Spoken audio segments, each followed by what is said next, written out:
বর্ষা মৌসুমে ভারী বৃষ্টির পর প্রায় ২ মাস ধরে জলাবদ্ধ যশোরের অভয়নগর, মনিরামপুর ও কেশবপুর উপজেলার ৩২০টি গ্রাম। সবকিছু ডুবে থাকায় অবর্ণনীয় দুর্ভোগে দিন কাটছে ওইসব এলাকার বাসিন্দাদের। জলাবদ্ধ এলাকা পরিদর্শনে কাল যশোর যাচ্ছেন পানি সম্পদ উপদেষ্টা সৈয়দা রেজওয়ানা হাসান। যশোর প্রতিনিধি রাহুল রায়ের পাঠানো তথ্য ছবি নিয়ে ডেস্ক রিপোর্ট। বর্ষা মৌসুমে একটু ভারী বৃষ্টি হলে জলাবদ্ধতা তৈরি হয় যশোরের মনিরামপুর, অভয়নগর ও কেশবপুর উপজেলায়। এবারও তার ব্যতিক্রম ঘটেনি। গত ১৩ থেকে ১৯ সেপ্টেম্বর টানা ভারী বৃষ্টিতে তলিয়ে যায় ৩ উপজেলার অন্তত ৩২০টি গ্রাম। ২ মাসেও সেই পানি নামেনি। দুর্বিষহ দিন কাটছে পানিবন্দী ৩২০ গ্রামের কয়েক লাখ মানুষের। নষ্ট হয়েছে হাজার হাজার হেক্টর জমির ফসল, ভেসে গেছে মাছের ঘের, তলিয়ে আছে রাস্তাঘাট, মসজিদ, মন্দির, শিক্ষা প্রতিষ্ঠান। দীর্ঘ ৪৪ বছরেও সমাধান হয়নি এই জলাবদ্ধতার। ধান পাট সব নষ্ট হয়ে গেছে, ধান সব তলায় গেছে, সার মার দেওয়ার সময় সম্পূর্ণ ক্ষতিগ্রস্ত হয়ে গেছে। আমাদের কাজকর্ম নাই, ঘরে খাদ্য শস্য শেষ, আমরা এখন কি করে চলবো?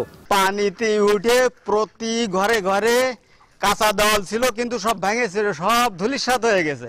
বাড়ি ফেরার পর যে আমাদের নতুন করে ঘর তৈরি করতে হবে, দেখা যাচ্ছে এর জন্য কোনো টাকা পয়সা নাই। জলাবদ্ধতার স্থায়ী সমাধানের দাবিতে আন্দোলনে নামে ৩ উপজেলার সাধারণ মানুষ। গেল ৬ অক্টোবর জেলা প্রশাসক কার্যালয় ঘেরাও করে বিক্ষোভ করে। অবশেষে সরকারের আশ্বাসে আন্দোলন প্রত্যাহার করা হয়। তারই প্রেক্ষিতে আগামীকাল জলাবদ্ধ এলাকা পরিদর্শনে যাচ্ছেন পানি সম্পদ উপদেষ্টা সৈয়দা রেজওয়ানা হাসান।